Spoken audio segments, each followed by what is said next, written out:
साथियों, 2024 का चुनाव ये देश को नेतृत्व देने का चुनाव है। आज एक और बीजेपी और एनडीए है। विकसित भारत का स्पष्ट विजन है। राष्ट्र प्रथम का संकल्प है। 10 साल का ट्रैक रिकॉर्ड है। भ्रष्टाचार पर कड़ा प्रहार है। और दूसरी ओर इंडी गठबंधन है। गौर सांप्रदायिक, गौर जातिवादी, गौर परिवारवादी, ये कांग्रेस झाड़ू वाले, ये इंडी गठबंधन के लोग, ये देश की जनता को पता नहीं क्या समझते हैं। क्या देश की जनता समझदार है ऐसा उनको लगता नहीं है क्या? आए दिन जनता को मूर्ख बनाने के लिए भांति भांति के खेल खेल रहे हैं। अब आप देखिए, ये लोग दिल्ली में दोस्त होने का दिखावा करते हैं, भ्रष्टाचारियों को बचा रहे हैं, और यहां पंजाब में एक दूसरे को गाली दे रहे हैं। जनता भी जान गई है इन दोनों दुकानों का शटर एक ही है।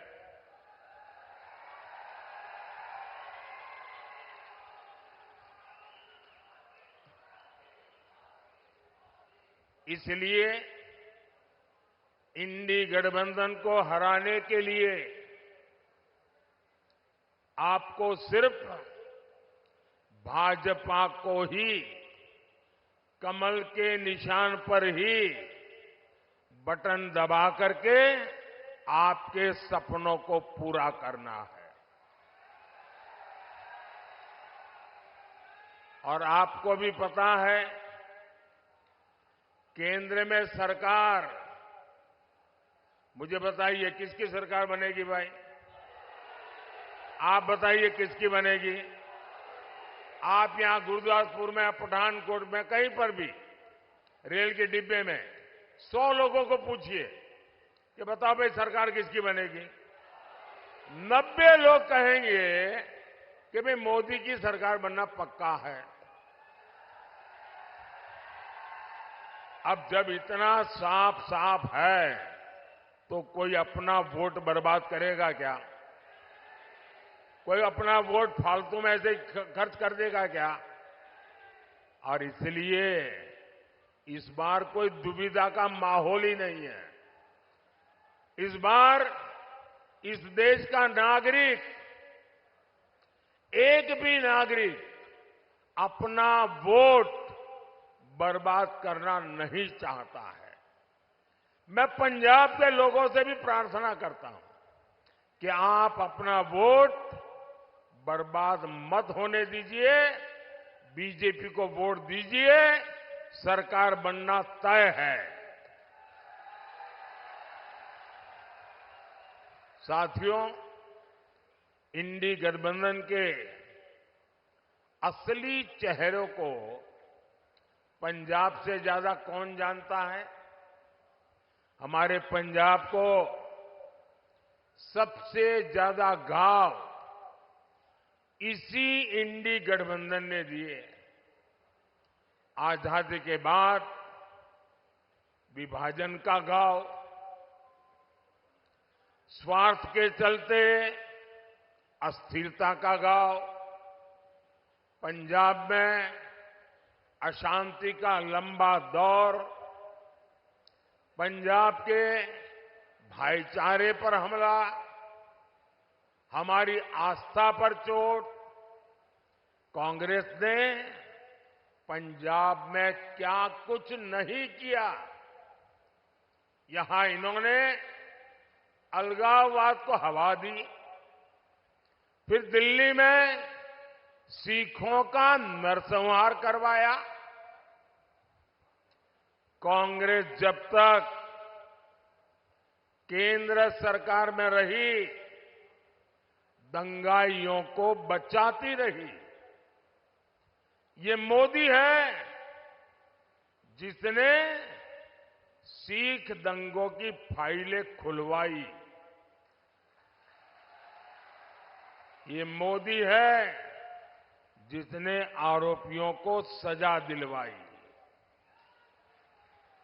आज भी कांग्रेस को, झाड़ू वाली पार्टी को इस बात की तकलीफ है, इसलिए लोग मोदी को दिन रात गालियां देते फिरते हैं। साथियों, जब देश हित की बात आती है तो कांग्रेस पार्टी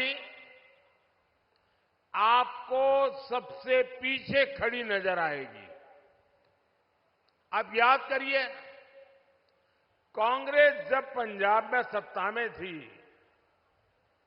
तो ऑर्डर्स कहां से आते थे?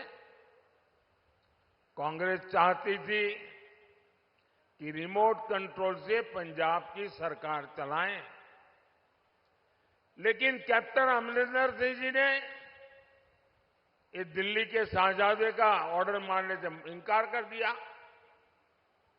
वो सेना के देशभक्त जांबाज थे। उन्होंने सीमावर्ती राज्य होने के कारण राष्ट्रीय सुरक्षा को प्राथमिकता दी। उन्होंने दिल्ली के देश विरोधी ऑर्डर लेने बंद किए। परिणाम क्या हुआ? कांग्रेस के शाही परिवार और शहजादे ने उनको मुख्यमंत्री पद से हटा दिया। पंजाब का ये अपमान क्या कोई कभी भूल सकता है? भाइयों बहनों, दुर्भाग्य से आज भी पंजाब को रिमोट से चलाने की कोशिश हो रही है। दिल्ली के दरबारी पंजाब चला रहे हैं।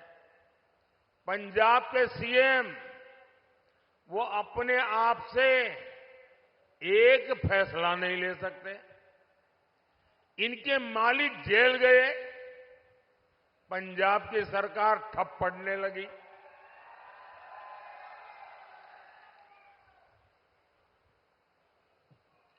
पंजाब की सरकार ठप पड़ने लगी। यहां के मुख्यमंत्री सरकार चलाने के लिए, पंजाब की सरकार चलाने के लिए, नए ऑर्डर लेने के लिए उनको तिहाड़ जेल जाना पड़ा। मालिक के सामने जाकर के उनको अपना रिपोर्ट कार्ड देना पड़ा, उनसे आदेश लेना पड़ा।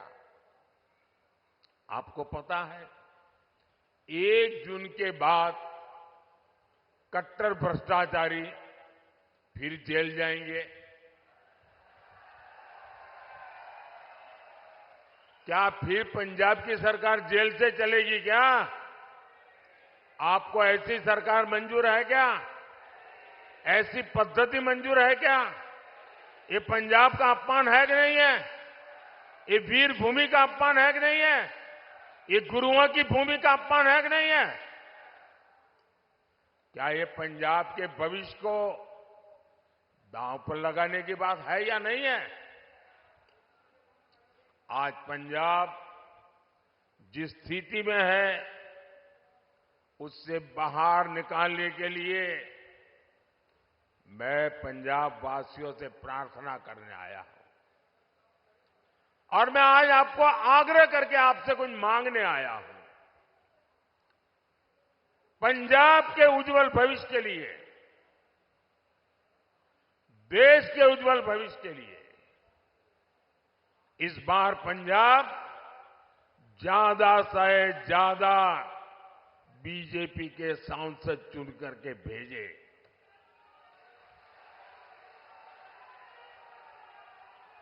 आप वोट देकर अपना काम कीजिए। 5 साल आपके सपनों के लिए मैं जीऊंगा। आपके सपने ही मेरे संकल्प होंगे। मेरा पल पल आपके लिए। मेरा पल पल देश के लिए। और मैं आपको वादा करता हूं 24/7 फॉर 2047।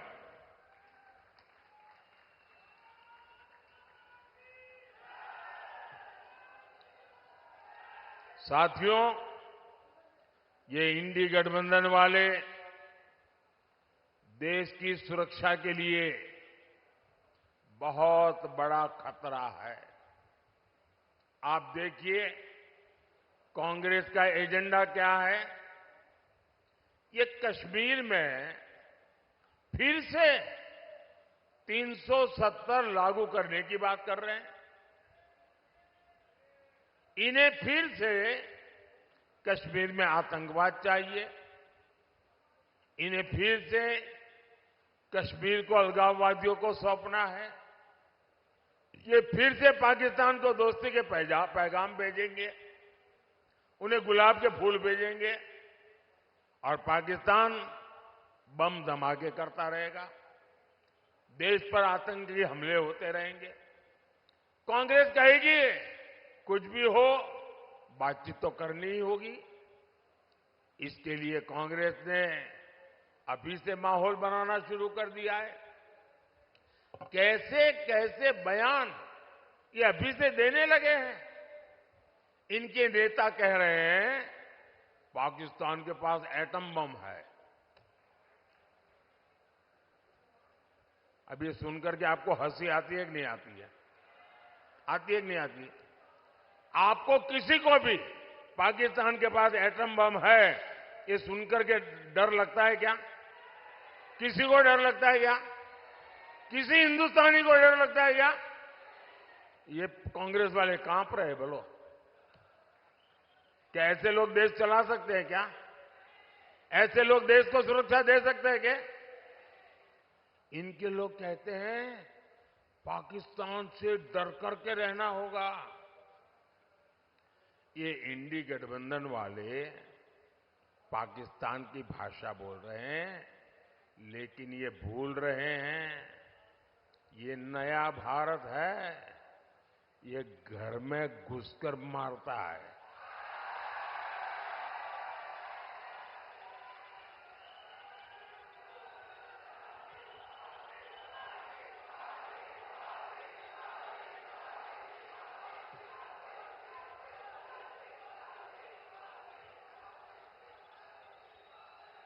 मेरा सौभाग्य रहा है पंजाब की धरती पर लंबे समय तक काम करने का। और गुरुओं की इस धरती ने मुझे सिखाया है, सौगंध मुझे इस मिट्टी की, सौगंध मुझे इस मिट्टी की, मैं देश मिटने नहीं दूंगा। मैं देश नहीं झुकने दूंगा। मैं देश नहीं रुकने दूंगा। साथियों, कांग्रेस की समस्या यह है कि उसकी भारत में कोई आस्था ही नहीं है। ये शहजादे विदेशों में जाकर देश को बदनाम करते हैं। वो कहते हैं भारत कोई राष्ट्र ही नहीं है, इसलिए राष्ट्र की पहचान को बदलना चाहते हैं। शहजादे के उस्ताद ने कहा है कि राम मंदिर के निर्माण से, हिंदुस्तान में रामनवमी मनाने से भारत की पहचान को खतरा है। कांग्रेस कौन से देश को मानती है जिसे भगवान राम से खतरा है? अयोध्या में 500 साल बाद भव्य राम मंदिर बना। पूरे देश ने हर्ष मनाया, लेकिन कांग्रेस पार्टी ने उसका बहिष्कार किया। और मजा देखिए, ये राम मंदिर की लड़ाई अयोध्या में भगवान राम का मंदिर बनना चाहिए, इसकी लड़ाई लड़ने वाला पहला व्यक्ति हमारा देश का सिख था। जिसने सबसे पहले लड़ाई लड़ी थी, राम मंदिर के लिए लड़ाई लड़ी थी। और उनके जो वंशज थे, इस बार जब राम मंदिर का कार्यक्रम था, उसमें वो मौजूद थे। ये सिखों का योगदान है हमारे देश में। इंडी गठबंधन के नेता राम मंदिर को अपवित्र और बेकार बता रहे हैं। आप मुझे बताइए, ऐसे लोग पंजाब की पहचान पर हमला करेंगे कि नहीं करेंगे? इसका जवाब हमें इस चुनाव में कमल पे बटन दबा करके देना है।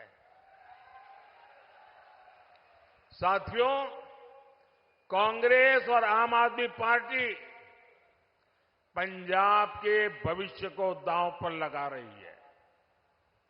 ड्रग्स हमारे युवाओं का भविष्य निगल रहा है। अपराधियों को राज्य सरकार से संरक्षण मिला है। आज पंजाब में विकास ठप है, किसान परेशान है, और ये इंडी गठबंधन वाले अपनी जिम्मेदारी से पल्ला झाड़ रहे हैं। भाइयों और बहनों, पंजाब का विकास ये मोदी की प्राथमिकता है।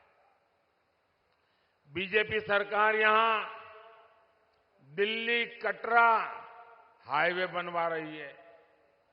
बीजेपी यहां अमृतसर पठानकोट हाईवे जैसे इंफ्रास्ट्रक्चर बना रही है। बीजेपी यहां रेलवे सुविधाओं का विकास कर रही है।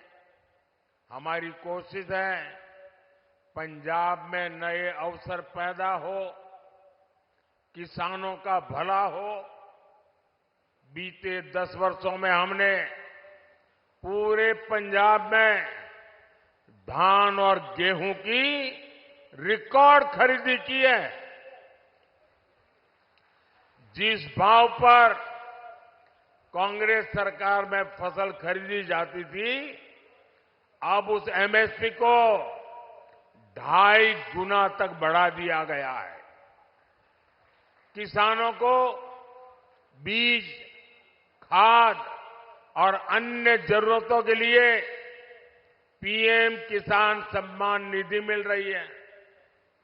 पंजाब के हर किसान को इस निधि के 30,000 रुपये से ज्यादा बैंक में उनके खाते में ट्रांसफर किए गए हैं। यहां पंजाब में मोटे अनाज, श्री अन्न की पैदावार भी बहुत है। आज मोदी श्री अन्न के लिए बहुत बड़ा अभियान चला रहे हैं, उसका प्रचार कर रहे हैं। मोदी का लक्ष्य है भारत का श्री अन्न दुनिया के कोने कोने में पहुंचे। इससे पंजाब के किसानों को भी बहुत लाभ होगा। हमारी कोशिश लीची उत्पादक किसानों को फूड प्रोसेसिंग इंडस्ट्री से फायदा पहुंचाने की भी है। अगले 5 साल में हम इन सभी प्रयासों को आगे बढ़ाएंगे। भाइयों और बहनों, ये महाराजा रणजीत सिंह जी की धरती है। और जब मैं महाराजा रणजीत सिंह जी का पुण्य स्मरण करता हूं, तो काशी के सांसद के नाते हर बार मेरा सर झुक करके उनको नमन करता है। आप जो काशी जाते हैं ना, काशी विश्वनाथ महादेव के दर्शन के लिए, वो स्वर्ण जड़ित है। वो सोना महाराणा रणजीत सिंह जी ने जड़ा हुआ है। काशी के विश्वनाथ महादेव में स्वर्ण जो जड़ा हुआ है, वो हमारे महाराजा रणजीत सिंह ने जड़ा है।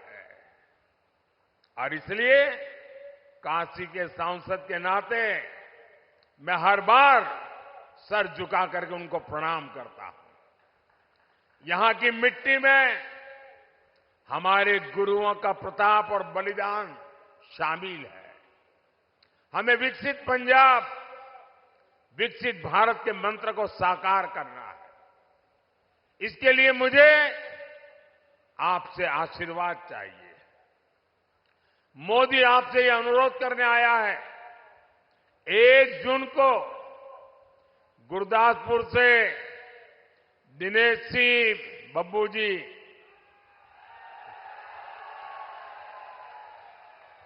होशियारपुर से अनीता जी, अमृतसर से तरनजीत सिंह संधू जी, इन सबको कमल का बटन दबाकर भारी बहुमत से ये विजयी बनाइए। और ये हमारे अमृतसर के उम्मीदवार हैं तरनजीत जी। पिछले 10 साल में हम दोनों साथ में काम कर रहे हैं, सरकार के बड़े अफसर रहे हैं। अमेरिका में भारत की साख बढ़ाने में उन्होंने बहुत बड़ी भूमिका अदा की है। और सबसे बड़ी बात है, वो उस परंपरा के संतान हैं जिन्होंने सीखी के लिए जीवन बलिदान दिए थे, उनके संतान है। ऐसा परिवार के व्यक्ति आज भारतीय जनता पार्टी का कमल का निशान लेकर के आपके पास आए। मैं आप सबसे आग्रह करता हूं कि आप पूरी शक्ति से भारी मात्रा में हर घर से मतदान करने के लिए निकले, कमल पे बटन दबाएं और हमारे इन सभी साथियों को विजयी बना करके दिल्ली भेजिए। और जब आप कमल पे बटन दबाएंगे ना, वो वोट सीधा सीधा मोदी के खाते में जाएगा। और इसलिए मेरा आग्रह है कि आप घर घर जाइए, ज्यादा से ज्यादा, 1 जून अब दूर नहीं है, हमने पूरी ताकत लगानी है। और हर परिवार को ये भी कहना कि अपने मोदी जी गुरदासपुर आए थे और मोदी जी ने परिवार के हर किसी को नमस्कार कहा है, तो मेरा नमस्कार पहुंचाओगे। For more of such videos, do like, share and subscribe to ET Now Swadesh.